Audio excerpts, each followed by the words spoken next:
नमस्कार मित्रांनो, मी सिद्धेश्वर आणि मराठवाड्याचे शिल्पवैभवच्या या भागामध्ये मी तुमच्या सर्वांचं स्वागत करतो। आज मी आलेलो आहे अंबाजोगाई येथील हत्तीखाना, जे एक भूचरनाथाचं मंदिर आहे या ठिकाणी। तर तो हत्तीखाना मी आज तुम्हाला दाखवणार आहे। आपल्याला इथून हा जो रस्ता दिसतोय खाली, या इथून आपल्याला मध्ये जायचं आहे, खाली जायचं आहे। चला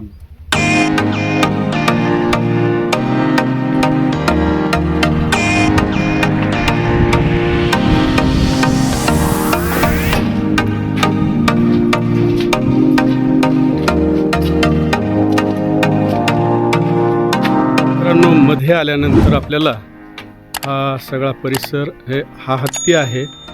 इथं काम सुरू असल्यामुळे त्याच्यावर ते आवरण टाकलेलं आहे आणि हा परिसर, इकडे हा एक हत्ती आहे।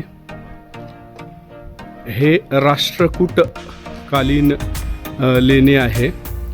राष्ट्रकूट महामंडलेश्वर परमार वंशीय उदयादित्य याने शके 1066 मध्ये, म्हणजेच 1144ला हे लेणं या ठिकाणी कोरलेलं आहे। हा सुरुवातीचा सभामंडप आणि या सभामंडपात हा या ठिकाणी नंदी आहे, जो सध्या आपल्याला भग्नावस्थेत दिसत आहे। मंडपामध्ये हा नंदी आहे। यावरून आपल्याला लक्षात येतं की ही लेणी एक शिव मंदिर आहे, जे भूचरनाथाचं मंदिर आहे। आणि पहा, या ठिकाणी हा दगड, हा खडक जो आहे, या लेणीचा खडक अतिशय मऊ असल्यामुळे या ठिकाणी जी पुरातन शिल्पे कोरली होती, इकडे ही पुरातन शिल्पे कोरली होती, ही सगळी शिल्पे आता जवळजवळ नष्ट होत आलेली आहे। आपल्याला ही ओळखू येत नाहीयेत या ठिकाणी। आणि समोरच्या बाजूला आपण जर गेलो तर खूप भव्य दिव्य असा सभामंडप आहे। चला आपण तिकडे जाऊया, त्या सभामंडपामध्ये। जो हत्ती आहे, भव्य दिसतोय हा हत्ती असाच आपण कैलास मंदिर वेरूळ या ठिकाणी सुद्धा असाच हत्ती पाहिलेला आहे।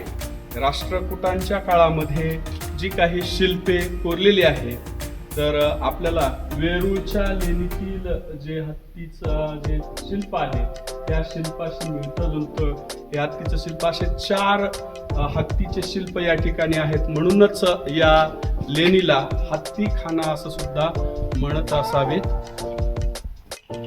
या ठिकाणी या भूचरनाथाच्या लेणीचा जो शिलालेख आहे, तो शिलालेख या ठिकाणी सापडल्यामुळे त्या या लेणीचा निश्चित असा काळ जो आहे तो आपल्याला समजून येतो।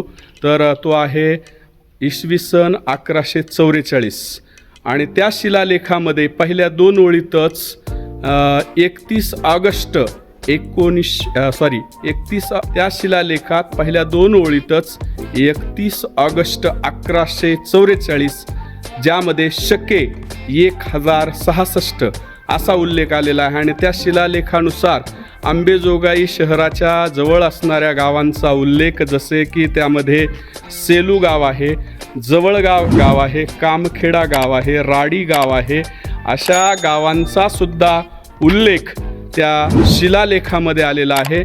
आणि तो शिलालेख सापडल्यामुळे निश्चित या लेणीबाबतची माहिती या शिलालेखामध्ये आपल्याला वाचायला मिळते आणि याचा कालखंड सुद्धा शिलालेखामध्ये आपल्याला कळतो। याचा जो सभामंडप आहे, या सभामंडपाला एकूण 32 खांब आहेत असे हे।